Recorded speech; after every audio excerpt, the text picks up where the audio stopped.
Alaikum wa rahmatullahi taala wa barakatuh. Man la Cheikh Tall délégué de quartier Médina de rue 7 angle Blaise Diagne.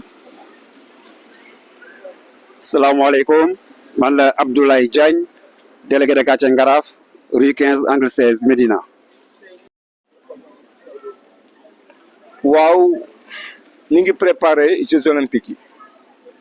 mais Jeux olympiques yi depuis le début la am fausse note bi mooy lan mooy que ni population médinoise bi gisuñu seen bopp. par exemple man mi nga xamante ni maa ngi jàkkaarloog artère bi nga xam ni moo jàkkaarloog stade bi ak yeneen koñ yi ko wër te ma nekk ci délégué de quartier amul benn doomu Médina boo xamante ni jël nañ la nga liggéey ci stade bi kon loolu fausse note la parce que nit su amee benn affaire boo xam dañ koy def ci gox waa gox bi dañ leen war a impliquer au moins à 50%. Mais Médina fii kenn gisu sa bopp kon fausse note la.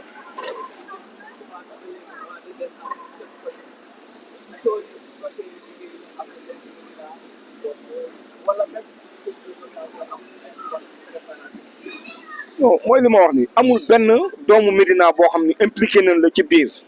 n'est-ce pas lii ci début bi ñu koy commencé au moins waroon nañu xool soit mairie bi wala ñu ñëw ci délégué de quartier yi xool jeunes yi nga xamante ni parce que maintenant ay ouvrier rek lañu dañu xëy di dem ci gox-goxaan di dem di liggéey mais li ngay demee di dàq kéwél mu jëm àll mais nga dàq ko mu jëm biir kër su leen impliqué woon soo duggee ci stade ñu fay liggéey yëpp ay étranger lañu amul benn je dis bien sénégalais boo xamante ni wala boog doomu Médina boo xamante ni mi ngi ci biir stade bi di liggéey te du yoon. beaucoup comme ni ko ñëpp waxee rek JOJ ça se prépare depuis belle lurette ñu ngi presque à la fin mais en réalité côté impact surtout fi ñu koy defee fii stade bi nekk Iba Mar Diop jàkkaarloo quartier Kay Ousmane Diène jàkkaarloo Kusum jàkkaarloo Ngaraaf nekk ci wetu Santaba nekk ci wetu Cëriñ mbàkk na ñoom ñëpp boo leen boolee ñoom ñëpp amuñ ci kenn ku ci am doom buy liggéey ci stade bi et pourtant avant les travaux biñ toogee ak le maire amoon nañ information que ni ñaanoon na ay poste pour doomu Médina yi waxul pour parti politique pour doomu Médina la wax ñaanoon na ci ay poste pour ñu jël leen ci liggéey bi et puis stade bi nu muy nekkee biir Médina ñu koy liggéey benn doomu Médina taxu ci ciment taxu ci suuf mais loolu est-ce que c'est cohérent d'accord erreur day am mais alors plus que ñu travaux yi avancé moom nañ commencé di corriger mais au lieu de corriger on a vu que ni day gën a pire ñëpp a gis impact bi Médina kër yi jàkkaarloo koñ yi jàkkaarloo stade bi ñëpp a bouché artère yëpp fatt na circulation bi dafa gën a dense parce que kenn mënatul jaar ci rue 11 bi kenn mënatul jaar ci Blaise Diagne ci biir koñ yi la ñuy jaar avec les risques qu'il faut koñ boo dem ku nekk ut nga doodaan wala ut nga buumu bato yi pour mën a baare sa koñ parce que circulation bi dafa métti léegi ci biir Médina bi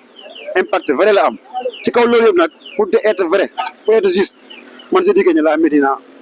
gisul boppam ci JOJ bi côté préparation côté construction côté bâtiment côté tali loolu ci mënti indi rek ñun on est laissé pour compte et pourtant ça ne devait pas être le cas. pour un pays sérieux am na lenn loo xam dafa warul am munoo ni da ngay créer da ngay def GIE ci benn gox maire bi impliqué woo leen ko loolu amul fenn n'est-ce pas benn ñaar nga diggee dinaa def lii mais nga def ko au profit de qui li ñuy def fii yëpp Médina da ci waroon yëg boppam ba xam ni Médina gis na ci boppam mais lan la Médina gis boppam ci liggéey bi lu dul fàtt suñuy koñ kaar yi ci biir koñ yi la ñuy jàpp man mi di wax ak yow chaque jour maa ngi taxaw circulation bi di éviter ay accident xam nga ñun loolu lañ fi nekkee léegi xam nga amul lenn loo xamante ni lii apporter na ko Médina amul lenn loo xamante ni lii mi ngi koy def loo xamante ni Médina def ci gis boppam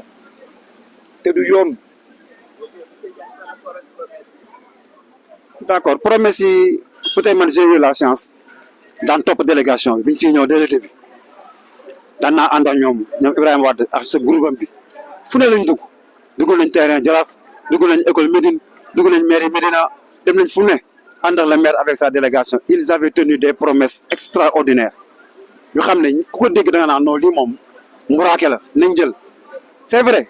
mais j'ai vu que ni plus que affaire yi dem moo gis plus que le maire était absent des rencontres ils n'étaient même pas informés wala boog duñ ko wax à temps mën nañoo participer du ko c'est plus grave mooy li ñu waxoon nañ koy defar ci ay route ci biir Médina ay rue 18 rue 20 bi rue 11 bi dañ ñëwoon na maire déguerpir tous les occupants parce que dañuy tay bu jàkkaarloo stade rek dañ lay rénover loolu maa ngi woon ci réunion bi ñu koy wax mais ban tali lañ fi laal te ñu ngi en fin de chantier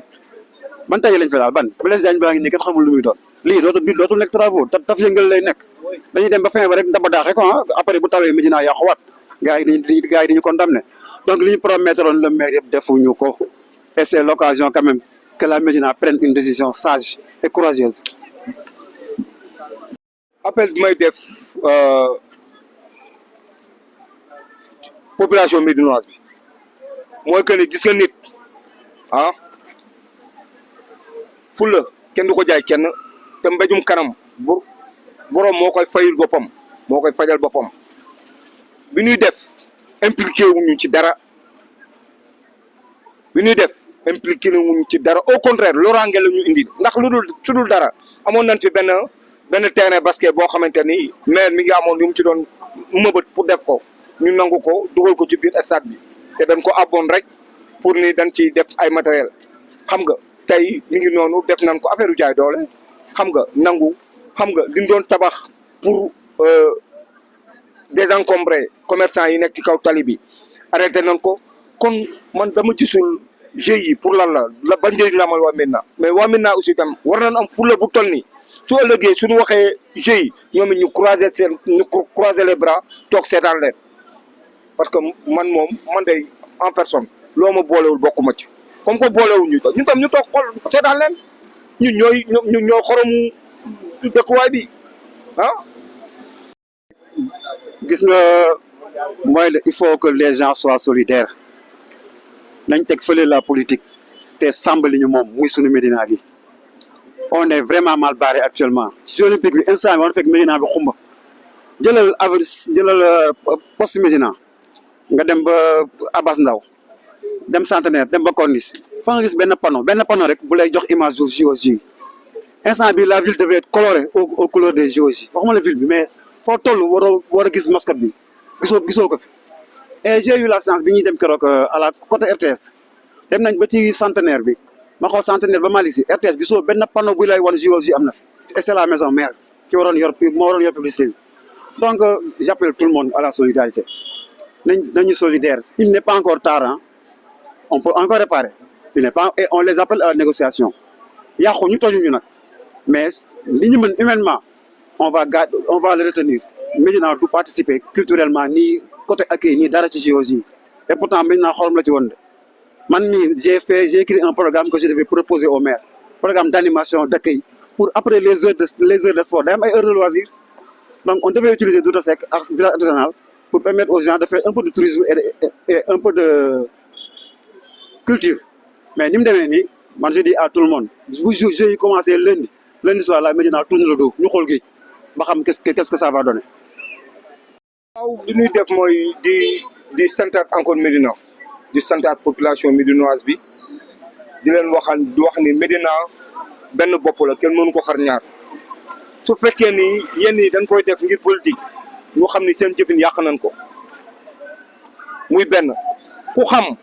ñuy suñu impliqué woon waa Médina ci biir liggéey bi dinañ xam ni lii am nii nga xool tali ni mu mel ni yàlla bu nawet bi wàccee léegi mais bés bu nawet taw bi wàccee catastrophe lay doon ci ñun suñu dëkkuwaay ndax ku xam Blaise Diagne xam ne day fees ndox ñun dañ daan génn fii di jéem a ubbi tuyau yi pour ndox mi dem léegi population boobu suñu lemee seen loxo kon nan lay demee erreur la bu mag ci li ñu def wasalaam. waaw pour clore maa ngi gërëm ñëpp di remercier autorités yi di ñaanal ñëpp jàmm et di masawu monsieur le maire puisque il a été déçu buñ la prometté ba nga kontaan ba woote réunion di informer say délégués ñu xëy si war ne mi ñu la waxoon si c'était 10 points benn point lañ ciy def donc am na déception mais nag amul ñun on le comprend xam nañ volonté xam nañ yéeneem xëy na lii c'est plus fort que lui